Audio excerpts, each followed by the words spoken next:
دیکھیں رجت کے جو معنی ہے نا، رجت کے معنی ہوتے پلٹنا.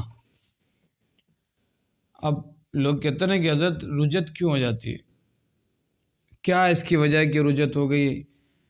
کوئی عمل کرنے سے رجت ہو جاتی ہے، یا کوئی کسی اسپیسیفک کام کرنے سے رجت ہو جاتی ہے، یا کوئی پاورفل آدمی آپ کے سامنے ہوتا ہے، یا پاورفل موکل ہے، یا پاورفل جنات ہے، یا پاورفل جو ہے کسی عمل سے آپ کا تعلق پڑ جائے، کسی جنتر منتر سے آپ کا تعلق پڑ جائے، تب رجت ہوتی ہے.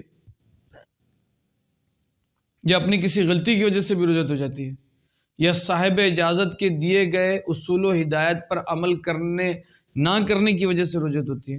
تو دیکھیں رجت جو ہے نا مختلف اس کے معاملات ہیں کہ رجت ہو جاتی ہے مختلف طریقوں سے.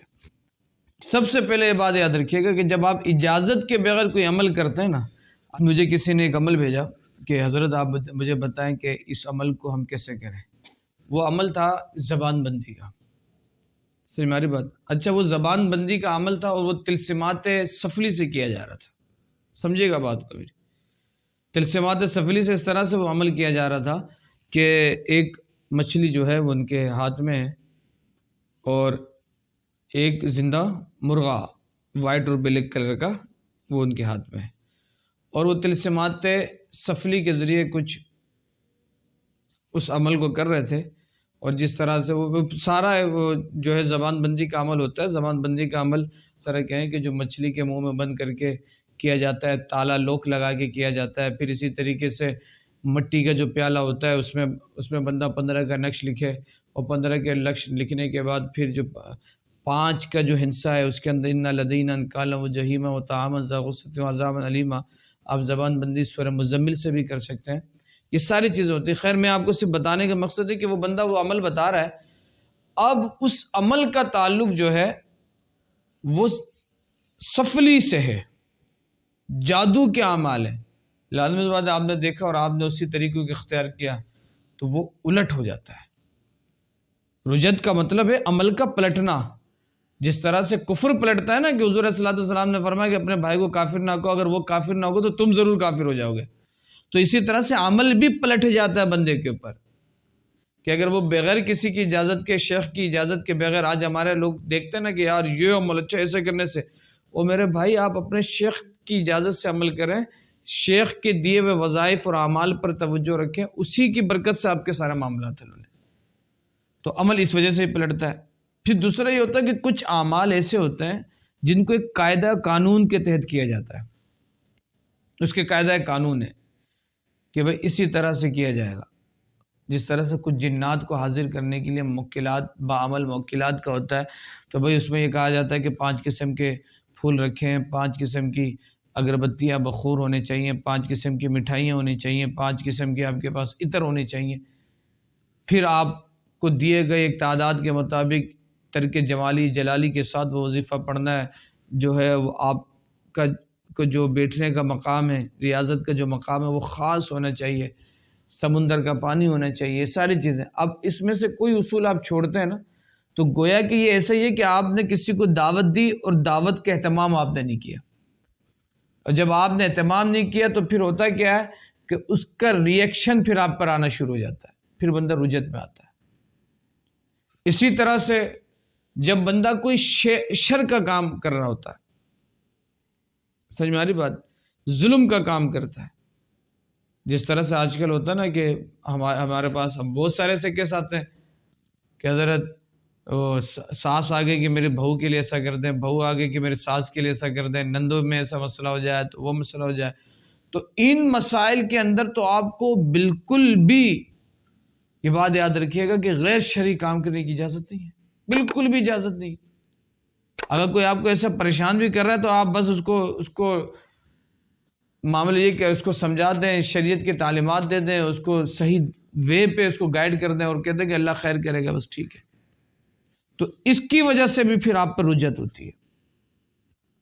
پھر کچھ اعمال کی قیودات ہوتے ہیں، اس کی شرائط ہوتے ہیں کہ بھئی ان ایام میں آپ کو ان امور پر توجہ رکھنا ہے. یہ عمل قبرستان میں ہوگا، یہ عمل جو ہے گھٹنے تک پانی میں آپ کا پاؤں موجود ہو تو تب ہوگا، یا اس عمل کے دوران آپ کو اپنی بیوی سے دور رہنا ہے، یا اس عمل کے دوران آپ کو ان چیزوں سے بچنا ہے، آپ جب اس کو نہیں اپناتے تو پھر وہ رجت کا معاملہ ہوتا ہے۔ اچھا، اکثر جو دیکھا جاتا ہے نا، وہ رجت اسی صورت میں ہوتا ہے کہ جب بندہ بغیر اجازت کے وظائف پڑھتا ہے، یا پھر اس صورت میں بھی ہوتا ہے کہ جب آپ کے دل میں آپ کے شیخ کے لیے بے ادبی کا عنصر آ جاتا ہے اور آپ اپنے شیخ کے حوالے سے غلط اور وساوس کے شکار ہو جاتے ہیں کہ یار کچھ ہو ہی کچھ نہیں رہا ہے۔ دیکھیں، وظائف اس لیے نہیں پڑھے جاتے کہ آپ کو کچھ ہونا شروع ہو جائے یا کچھ ملنا شروع ہو جائے، میرے بھائی، اللہ اور اس کے رسول کی رضا کے لیے پڑھے جاتے ہیں۔ جب اللہ اور اس کے رسول کی رضا کے لیے پڑھے جاتا ہے تو پھر اس کی برکتیں آپ کو نظر آنا شروع ہو جاتی ہیں۔ یہ سارے معاملات ہوتے ہیں جو رجت کے۔ اچھا، پھر یہ بھی دیکھا جاتا ہے کہ جب آپ دیکھیں حاضر جنات کے جو معاملات ہوتے ہیں نا، یہ بڑے خطرناک ہوتے ہیں۔ حاضر جن، اب ایک آدمی جس کو ڈائیگنوز کرنا نہ آتا ہو، جس کو مرض کی شناخت نہ آتی ہو، مرض کو پکڑ نہ پا رہا ہو کہ اس مریض کو مرض کیا ہے، تو وہ اس کو علاج کیسے بتائے گا؟ اب ہمارے کیا ہوتا ہے، ہم کوئی حاضر جنات کے معاملات میں کچھ ہوا، اب ہمیں پتہ نہیں کہ جنات ہیں تو کس قسم کے جنات ہیں، جنات کے قبائل ہیں، یا جنات کے اندر ایسے بھی جنات ہیں جو عامل ہوتے ہیں، جادوگر ہوتے ہیں۔ اب ہمیں پتہ نہیں ہوتا، ہم ڈائیگنوز کرتے نہیں ہیں، پہلے ہم اپنے ذائچہ باندھتے نہیں ہیں علم العادات کے تحت یا استخارہ کے تحت، ہم پتہ نہیں کرتے ہیں۔ سب سے پہلے یہ بات یاد رکھیے گا کہ مرض کی شناخت ہونا بڑا ضروری ہے۔ جب تک آپ مرض کی شناخت نہیں کریں گے، مریض کو پہچانیں گے نہیں کہ کس مرض میں، تو آپ اس کو ایک بہتر میڈیسن نہیں دے سکتے، آپ اس کو رائٹ وے پہ اس کی تربیت نہیں کر سکتے۔ تو پھر ہوتا کیا کہ بس بندہ اپنے مرضی سے اس نے سوچا ہوتا کہ یار میں تو سورہ مزمل کا عامل ہوں، میں تو سورہ اخلاص کا عامل ہوں، میں تو دعائے سیفی جانتا ہوں، میں تو حزب اعظم کا عامل ہوں، میں تو حزب البحر کا عامل ہوں، میں تو سورہ جو ہے فلق و سورہ ناس کا عامل ہوں، میں نے تو سورہ یاسین در مبین اس طرح سے پڑھا ہے۔ بس وہ پڑھنا شروع کرتا ہے، اب اس کو پتہ نہیں کہ آگے جنات کے کتنے قبائل ہیں، آگے کتنے اقسام ہیں، اور وہ کس طرح کے موکلات ہیں۔ بھئی جب آپ میدان میں دیکھیں، یہ جو جنات کا معاملہ اور حاضر جنات کا معاملہ ہوتا ہے، یہ تو بہت خطرناک ہوتا ہے۔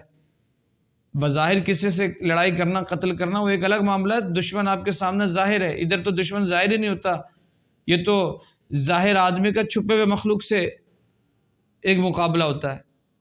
تو آپ کو پھر اپنے علم کے ذریعے اپنے معاملات اور آپ کے جو تگڑے وظائف ہیں جس پر آپ نے اپنی زبان توڑی ہے، پھر اس کے ذریعے آپ کو پتہ چلتا ہے کہ اس کا علاج کیا کیا جائے اور اس کو کس طرح سے فیس کیا جائے۔ تو یہ سارے رجت کے معاملات آتے ہیں۔ اچھا، رجت حل کیسے ہوتا ہے؟ اس کے بہت سے وظائف ہیں، یہ بات یاد رکھیں۔